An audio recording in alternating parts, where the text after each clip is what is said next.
नमस्कार मित्रों, आप देख रहे हैं कृष्णा वॉइस। हमारे यूट्यूब पर हमारे साथ जुड़िए। आज हम बात करेंगे भारत के विकास की और भारतीय जनता पार्टी के सरकार बनने पर हमारे को क्या कुछ फ़ायदा हुआ है। आप देख सकते हैं कि भारतीय जनता पार्टी की सरकार बनती है केंद्र में मोदी जी के नेतृत्व में। माननीय अमित शाह जी हमारे देश के रक्षा मंत्री, राजनाथ सिंह जी, जो भी हाई लेवल के अधिकारी हैं, उन सभी के समक्ष मोदी जी के नाम का राजनाथ सिंह जी प्रस्ताव रखते हैं और आखिर में उसको चुना जाता है।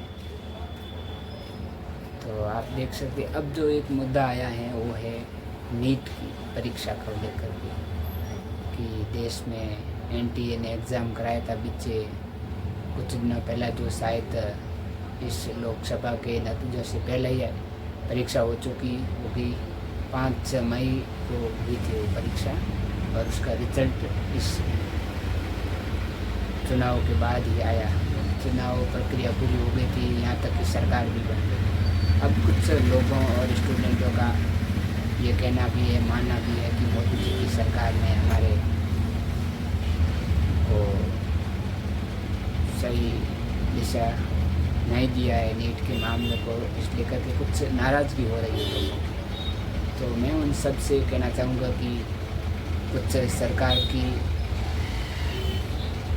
पोल रही है तो कहीं जो देश के कानून के उल्लंघन करने वाले, जो कानून के साथ खिलवाड़ करने वाले जो असामाजिक तत्व है, जो मेहनत करने वाले स्टूडेंटों को उस पोस्ट पर या उस पद को प्राप्त करने में जो बीच में एक अपने पैसों के बल पर जो पेपर खरीद लेते हैं या फिर किसी को डमी कैंडिडेट बैठा करके एग्ज़ाम पास करा देते हैं, या फिर कोई राजनीतिक लोग जो अपने चहेतों को उस पद को प्राप्त कराने में सपोर्ट करते हैं। तो इसका मेरा आपके साथ यही अनुरोध है कि आप इस सरकार के साथ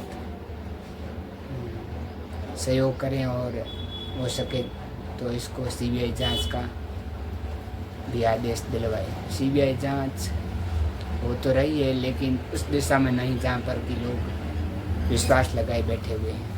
मैं आपसे यही बात कहना चाहूँगा कि इसमें मोदी जी को एक्शन लेना चाहिए तुरंत, क्योंकि 25 लाख युवाओं का भविष्य और उसके साथ जुड़े हुए उनके परिवार के यूथ जो लोग हैं वो सब नीट के मामले को लेकर के अपनी जो शिकायतें हैं, जो अलग अलग पोर्टल के माध्यम से, ऑनलाइन के माध्यम, सोशल मीडिया के माध्यम से, और जो विपक्ष के राजनीतिक दल हैं वो भी सड़कों पर उतरे हुए हैं। जो कल हो रहा था जयपुर में भी रेलें रोकी जा रही, तो ये आम जन को परेशानी है। इसमें जो सरकार राजगद्दी पर बैठी उनको भी सुनना चाहिए कि ये हो क्या रहा है देश में। अगर देश का कानून, अगर देश की सरकार, अगर देश की जनता का भविष्य उन राजनेताओं के हाथ में, तो उनको सुनना चाहिए, तुरंत बाहर आना चाहिए उस एसी की हवा से।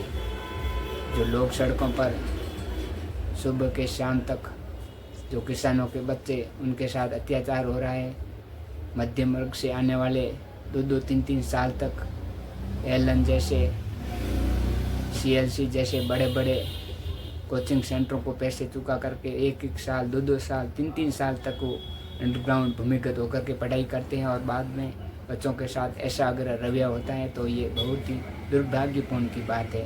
जहां हम एक तो और कहते हैं कि वो केंद्र की सरकार बैठी हमारे देश को उधर ले जा रही है, जहां हमारा देश की जीडीपी विश्व के टॉप स्तरों पर रहेगी, जहां पर हमारा देश का युवा वर्ग आगे बढ़ेगा। लेकिन ये जो मामला है तो ये बहुत ही अलसुलझा मामला है।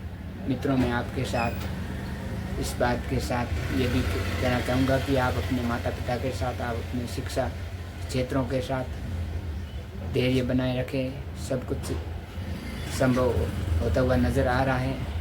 कुछ जो ऐसे लोग हैं उनको सज़ा भी मिलनी चाहिए, जल्दी से जल्दी उन पर कार्रवाई होनी चाहिए। कौन जो पेपर लीक के करा रहा था, कौन प्रशासन ढिलाई दे रहा था, किस किस कॉलेज और विद्यालय में जो पेपर आउट हुआ है।